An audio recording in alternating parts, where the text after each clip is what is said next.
I think we're finally where we need to be. I see you're here, and you're right on time.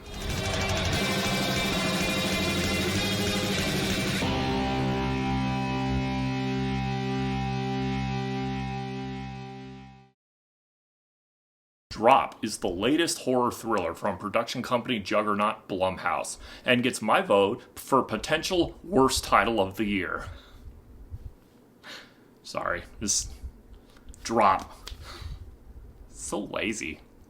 This movie centers on a woman named Violet, a widowed mother who is for the first time in years going out on a date after surviving a horrific and abusive relationship with her ex-husband years earlier. Now, naturally, she's a bit on edge and nervous about doing so, not to mention she has a son at home. However, upon arrival to her date at the restaurant that they're meeting at, she begins getting a lot of messages in the form of digital airdrops from an anonymous number that she doesn't know or recognize. And it quickly becomes obvious that this is no laughing matter.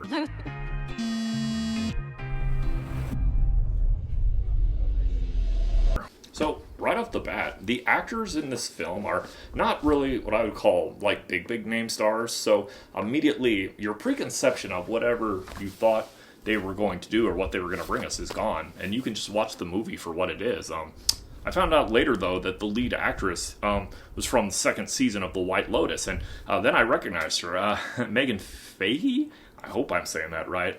Yeah, but she does a really great job here, holding her ground. She has a lot to do. It's a heavy role. Someone dealing with horrid trauma that she's dealing with, and then she's put in the most unthinkable of circumstances here, while also keeping that believability in her choices as a character, you know? The film and its dialogue and its use of sleight of hand storytelling tactics here really is spot on. I mean, it keeps you looking one way while it's doing something over here and this and that and doing something behind your back, and you're going to think you have things figured out. You're going to assume everything. I mean, let's be real. We all do that in movies like this nowadays. This movie actually reminded me a lot of Wes Craven's Red Eye, if you guys ever saw that movie. This is giving the same type of vibe and feel as that movie, and it's structured very similarly too. It's a PG-13 horror thriller. It involves a cat and mouse game and a telephone and blackmail. Their runtimes are both around the 90-minute mark, not too long. They're movies that just do what they set out to do. Nothing more, nothing less. Both endings, including this one, give us a nice happy glimmer of hope for our character. Instead of a bleak one, it doesn't try to set up a sequel of any kind. Violet, everything okay?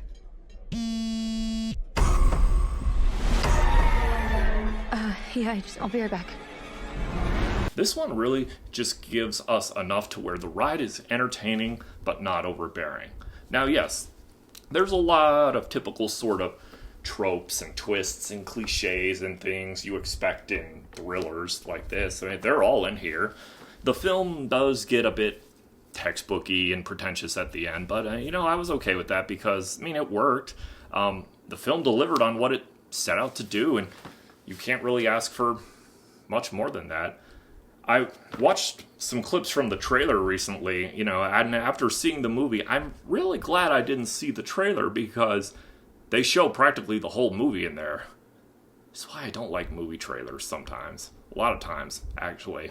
Anyway, I had a good time with this movie. Now, I would not say that this is a movie that's going to stick with me for a long time and that I'm going to remember 20 years down the road. It was a good time, though, and I took a chance and went and saw this movie for $5, and I had a really good time with it. I'm going to give Drop a 7.1 out of 10.